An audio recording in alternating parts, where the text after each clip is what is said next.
Ayon sa Wikipedia, ang Saudi Arabia ang pinakamalaking hirer ng overseas Filipino workers sa buong mundo.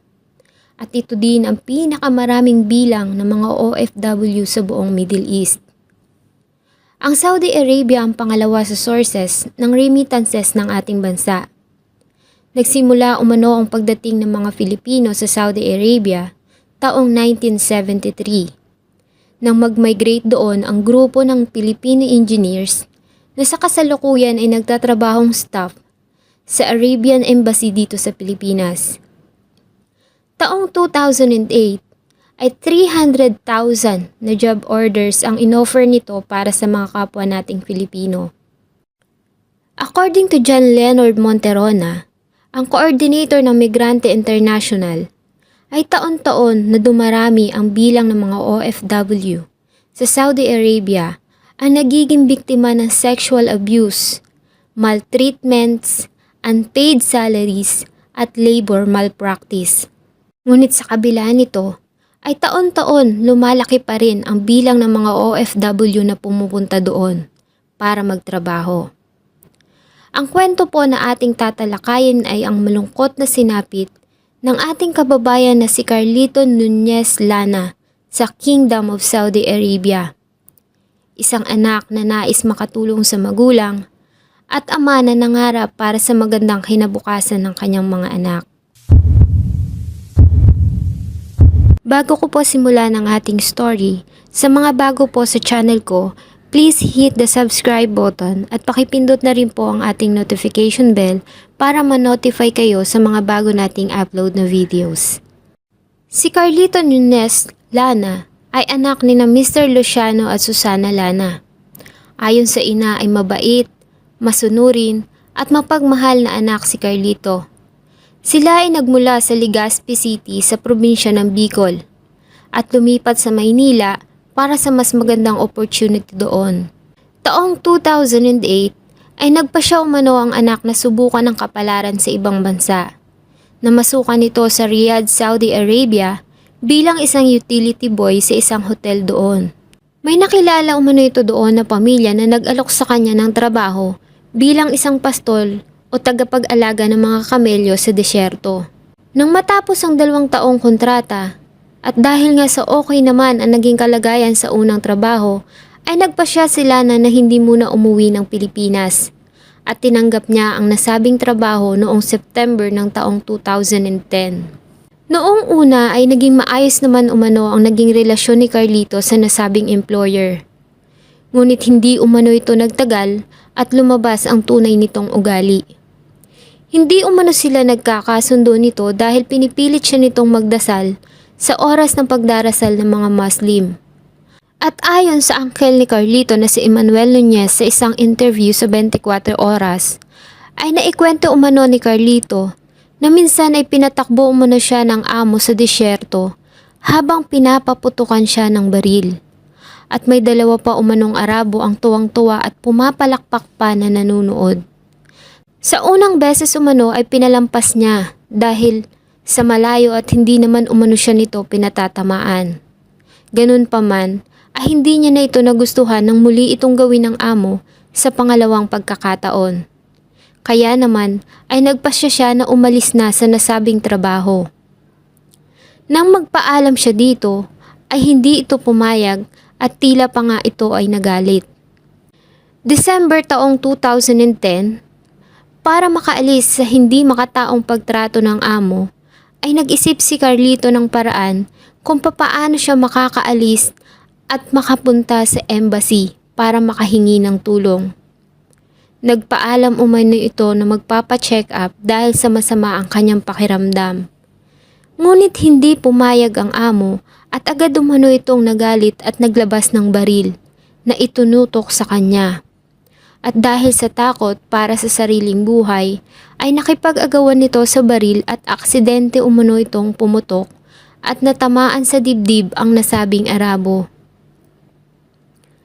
Dahil sa takot at pagkataranta, ay agad siyang sumakay sa sasakyan ng amo at pinatakbo ito. Si Carlito umano ay walang sapat na karanasan sa pagmamaneho, kaya naman ay sa halip na abante ay paatras ang naging takbo ng sasakyan. Kaya sa di kagustuhan ay nasagasaan niya pa ang amo at tumama ang gulong ng sasakyan nito sa ulo ng biktima na naging sanhi ng agad nitong kamatayan. Isang security patrol noon ang nakapansin sa isang car type na Hilux at nagtaka ang umano ito dahil sa tila paliko-liko na takbo nito. Kaya naman ay kanya itong sinundan. Napansin niya umano ang nagmamaneho na isang Asian national na tila balisa at takot na takot. Nang makarating ito sa bahagi ng kalsada ay bumangga umano ito sa isang Alsage iron interval sa pagitan ng service line at sinubukan umano nito na pumasok sa main road. Agad na lumapit ang nasabing security patrol at pinalabas nito ang nasabing tao na nagmamaneho ng sasakyan. Agad umano itong tumawag sa Red Crescent para humingi ng assistant at lagyan ng unang lunas ang natamong sugat nito sa ulo. Inimbestigahan nila ang nasabing sasakyan at nakita nila sa loob nito ang semi-automatic pistol na may tatak na Yugoslavian. At nakakuha din sila ng isang dagger, driver's license na pagmamay-ari ng isang Saudi national at pera na nagkakahalaga ng 1,600 riyals. Matapos lapatan ng lunas at pakalmahin ang nasabing driver, ay agad nila itong tinanong. At ayon nga dito, ay isa siyang Pilipino OFW. Ang pangalan niya ay Carlito Lana at nagtatrabaho siya sa kanyang employer na si Nazir Al-Ghatani. Inamin niya rin dito ang nagawang krimen at tinuro ang lugar kung saan niya iniwan ang biktima, sa Azizia. Agad namang nagpunta ang mga authorities sa nasabing lugar at natagpuan nga nila ang wala ng buhay na katawan ng 65 years old na si Nazir Al-Ghatani. Kaya naman ay agad na hinuli si Carlito Lana sa kasong pagpatay sa kanyang employer. Nang malaman ng Philippine Embassy sa Riyadh ang nasabing pangyayari, ay agad silang kumonsulta sa Riyadh Authority at kinuha nila ang Al-Quzaini Law Office para magtayong tagapagtanggol ni Carlito Lana.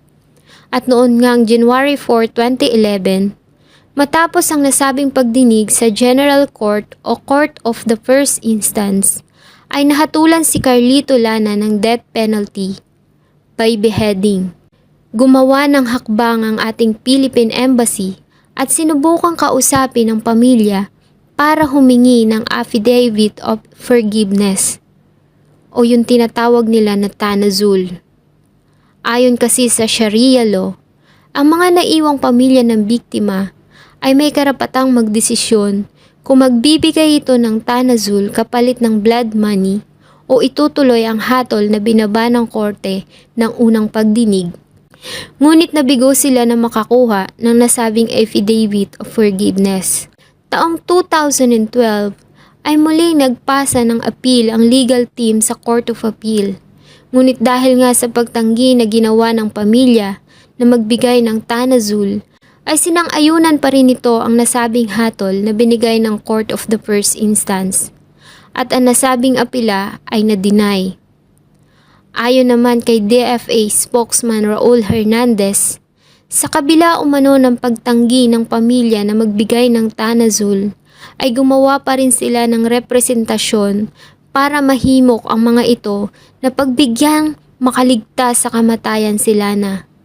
Taong 2013, sa tulong pa rin ng ating gobyerno, ay nagtungo ang ina ni Carlito Lana sa Riyadh, Saudi Arabia upang personal na kausapin at humingi ng tawad sa pamilya ng biktima.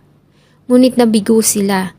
Tumanggi ito na makipagkita at makipag-usap at nanindigan ng mga ito na tanging ang kamatayan lang ni Carlito Lana ang makakapagbigay sa kanila ng kaginhawaan.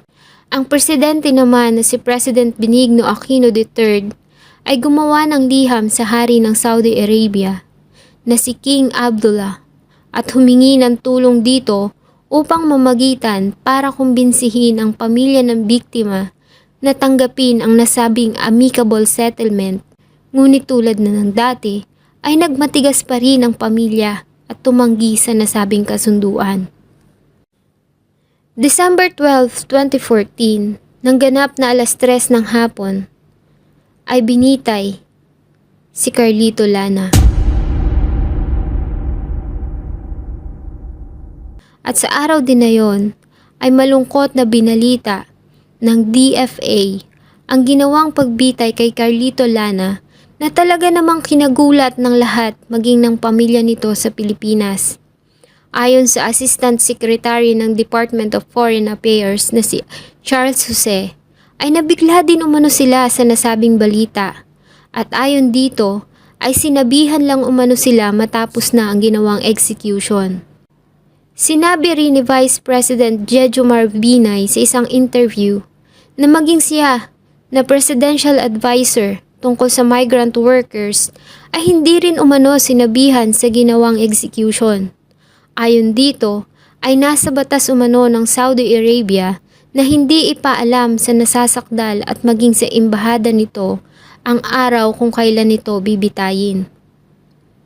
At dahil nga sa isang converted na Muslim, si Carlito Lana, ayon sa kanilang batas at tradisyon, ay kailangang mailibing ang katawan sa loob ng 24 oras. Kaya naman, si Carlito ay hindi na naiuwi ng Pilipinas at inilibing na sa Saudi Arabia. At ayon sa Vice Presidente, na kahit umano gustuhin ng pamilya na iparepatriate ang bangkay, ay mahihirapan umano sila dahil isa umano sa patakaran ng bansang Saudi Arabia ang hindi pagpayag ng mga ito na maibalik ang katawan ng isang taong hinatulan ng death penalty sa kanilang bansa. Naging mainit na usapin sa mga telebisyon at radyo ang kaso ni Carlito Lana. At muli, sa pangunguna ng Samahan ng Migrante International noong December 18, ay kinalampag nila ang ating gobyerno. Nagmarcha sa Mendiola ang napakaraming miyembro ng Migrante International na nagmula sa kanilang 16 na chapters. Ito ang samahan ng mga OFW na galing ng Hong Kong, Macau, Japan, South Korea, Taiwan, Saudi Arabia, United Arab Emirates, Qatar, Italy, Austria, United Kingdom, Netherlands, United States, Canada at Australia. Maging ang mga local na chapter ay nakaisa din sa nasabing rally. Mga delegates na galing pa ng Davao, General Santos, Sucsargen, Calabarzon, Tacloban, Nueva Ecija, Bataan, Pampanga, Pangasinan at National Capital Region sa pangunguna ni Mr. Gary Martinez na kanilang chairperson. Ayon sa kanila ay tila hindi umano sapat ang hakbang na ginagawa ng gobyerno para iligtas ang isa na naman nating kababayan. Nakitang-kita naman umano na kaya nito napatay ang nasabing amo ay dahil sa pinagtanggulang umano nito ang kanyang sarili. Ang ina umano ni Carlito na si Susana ay lumapit sa kanila noong simula pa lang, kaya naman ay talagang nakasubaybay sila sa nasabing kaso at sa mga hakbang na ginagawa ng gobyerno para sa ating kababayan. At maging ang issue tungkol sa DAP o Disbursement Acceleration Program ay kanila ding tinalakay. Ayon sa kanila ay sa pamumuno umano ng Administrasyong Aquino ay dumami ang bilang ng mga OFW ang nahatulan ng kamatayan sa ibang bansa. At pang-anim na si Carlito Lana na na-execute sa ilalim ng kanilang pamamahala. Nanawagan sila na bumaba na nga ang Pangulo sa kanyang pwesto. Ayon sa kanila ay hindi na umano sila makakahintay ng taong 2016 and they want him out. Itinanggi naman ng Malacanang ang paratang ng kawalan ng aksyon. Sinabi nila na kumilos umano ang Embahada ng Pilipinas sa Riyadh at kumuha ng serbisyo ng isang Saudi law office. Si Pangulong Aquino mismo umano ang sumulat ng liham kay King Abdullah bin Abdul Aziz at humiling na tumulong na kumbinsihin ang pamilya na magbigay ng tanazul. Ngunit hindi umano ito umubra. Nagbigay din umano sila ng legal aid at iba pang serbisyo kay Lana at pondo umano yon na galing sa migrant workers account. Ngunit ayon sa Department of Foreign Affairs ay may limitasyon ng halaga ng tulong na pinapayagang ibigay sa isang OFW. Ayon din sa Department of Foreign Affairs ay na-provide umano ng Philippine government ang lahat ng mga dapat gawin para masigurado na maprotektahan ang karapatang pantao ni Carlito Lana sa buong judicial process. Ayon din sa kanila, si Carlito daw ay nabigyan ng patas na paglilitis at nag-provide din ang Philippine Embassy ng mga abogado na under ng Al-Quzaini Law Office para ipagtanggol siya sa korte. Nag-facilitate din ang ating government ng 2 beses na pagbisita ng ina ni Carlito sa Riyadh kung saan siya nakakulong. Maging ang noon ay Valenzuela City Congressman na si Win Gatchalian na member ng Nationalist People's Coalition o NPC ay naglabas din ng kanyang pahayag. Ayon sa kanya ay ginawa umano ng Philippine government at Philippine Embassy sa Saudi Arabia ang lahat para iligtas ang ating kababayan. Ngunit sadyang naging firm ang desisyon ng pamilya na hindi nagbigay ng affidavit of forgiveness. Kaya naman walang nagawa ang gobyerno ng Saudi Arabia kundi ituloy ang nasabing hatol. Maging ang Communication Secretary noon na si Herminio Coloma Jr. ay nagsabi sa isang pahayag sa Radio DZRB na tinutukan daw umano ng gobyerno ang kaso ni Carlito Lana, ngunit sadya umanong naging firm at desisyon ng pamilya ng biktima. Nangako naman ang gobyerno na tutulungan ang pamilyang naiwan ni Carlito Lana. December 17, 2014 ay nagbigay ng financial assistance si Senator Cynthia Villar at maging ang samahan ng mga OFW sa pangunguna ni Susan Ople. Nagpahayag naman ng pasasalamat ang ina ni Carlito na si Nanay Susana sa ginawa umanong tulong ng gobyerno para sa kanyang anak. Ayon sa kanya ay sinisikap niya umanong magpakatatag at iyon din umano ang huling sinabi sa kanya ng anak na si Carlito nang huli niya itong makausap. Sabi niya nga po sa akin, nanay, tanggapin na natin. Ano nyo na lang ang sarili mo, tibayan mo ang loob mo. Kasi ikaw lang ang inspirasyon ko na kaya ako lumalakas na nabubuhay pa. Sabi ng anak ko. Kasi talagang nakita ko siya, nakaposas. Tapos payat siya. Siyempre, sa loob ng 4 na taon, ngayon nung ko lang siya nakita. Para po sa inyong opinyon, sapat nga ba ang ginawang aksyon ng ating gobyerno para ipaglaban ang karapatan ng ating kababayan na si Carlito Lana? Sana po ay nagustuhan ninyo ang kwentong aking isinilaysay. Kung nagustuhan nyo po ito ay pakipindot ang like button at kung may nais po kayong malaman at gusto nyo pong pag-usapan ay ilagay lamang po sa comment section.